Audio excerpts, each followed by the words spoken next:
Ни остануваат уште неколку дена пред патот во Швајцарија. Сами сте запознаети дека после Швајцарија одиме директно за Данска, каде што ќе имаме уште 3-4 дена до почетокот на европското правенство. Со оглед на целата ситуација здравствена што имавме и што имаме во моментот, треба да бидеме предпазливи, не треба да брзаме со конечниот список.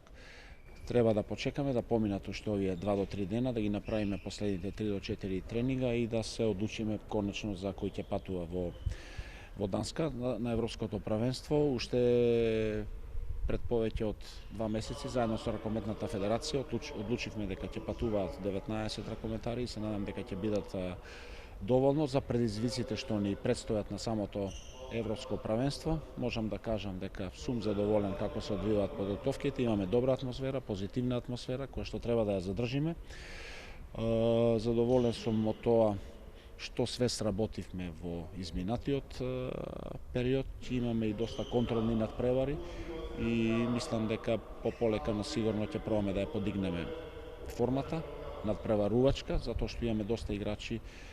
Знаете дека поголем дел од македонското правенство што имаат и послаба минутажа, а се овде на репрезентативниот список заедно со нас и мислам дека затоа и така го испланиравме при премиот период да имаме повеќе надпревари за да може да подигнат надпреваручката форма и спремни да го дочекаме европското правенство. Бидејќи ние сме Македонија, мала земја, нашиот избор на играчи е можда од сите учесници со оглед на големината на нашата држава и потенцијалот што го имаме, можеби е изборот на играчи е, така да кажам, најмал од сите репрезентации.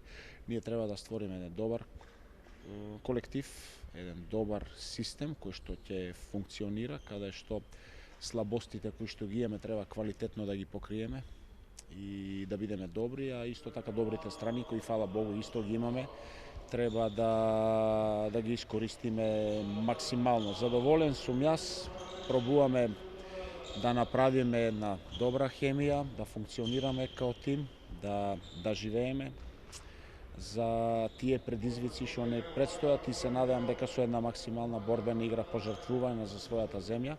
Еве, читав некои од изјавите на играчите од вчерашниот ден дека е чест, светост и гордост да го носат националниот дрес и тоа е така.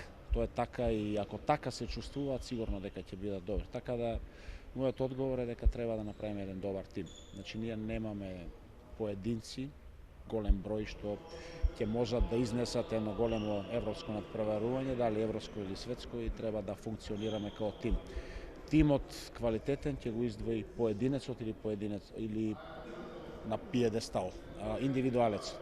Ние добивме покана од Швајцарската федерација да го прифатиме тој Yellow Cup што се игра таму, што е традиционален, не можевме да ги бираме противниците, ја одбравме Хрватска која што добро ни дојде како светски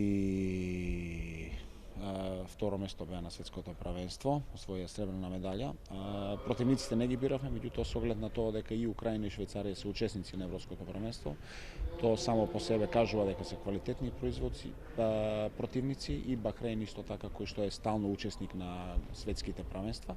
Мислам дека имаме добри противници за подготовка, за тестирање и како што кажав за нашите поготово младите играчи кои што имаат помала минутажа да ги искористиме, да ги внесеме во таа некоја оптимална надпреварувачка форма.